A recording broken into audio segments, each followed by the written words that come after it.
கொழுன்னு இருக்கும். செதுக்கி தான் எடுக்கணும்.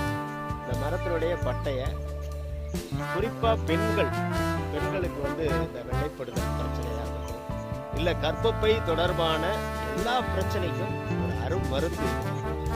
இந்த பட்டைய எடுத்து நிழல் வெயில் காய்ச்சல் போட்டு அதாவது நல்லா உணர்த்தி அதை பொடி பண்ணி வச்சுக்கிட்டு தினசரி சாப்பிட்டுக்கிட்டு வந்தாங்க அப்படின்னா அந்த பெண்களுக்கு கர்ப்பப்பை தொடர்பான எல்லா பிரச்சனையுமே சரி. அது மட்டும் இல்லை, ஆண்களுக்கு அப்படின்னா சிறுநீரக கற்களை உடனடியாக கரைக்கும். இந்த பட்டையை செதுக்கி நல்லா கொதிக்க வச்சு குடித்தாங்க அப்படின்னா நல்லா சிதைக்கணும். இந்த பட்டையை எடுத்து முதல்ல நல்லா ஒன்றரெண்டாக தட்டி தண்ணியில் ஊற்றி கொதிக்க வச்சு அதை கொதிக்க வச்சு நல்லா கொதிக்கணும். அதாவது 1 லிட்டர் தண்ணி ஊற்றுறோம்னா அந்த தண்ணி வந்து ஒரு 300 ml சுண்டிடணும். அதை குடித்தோம் அப்படின்னா சிறுநீரக கற்களை வந்து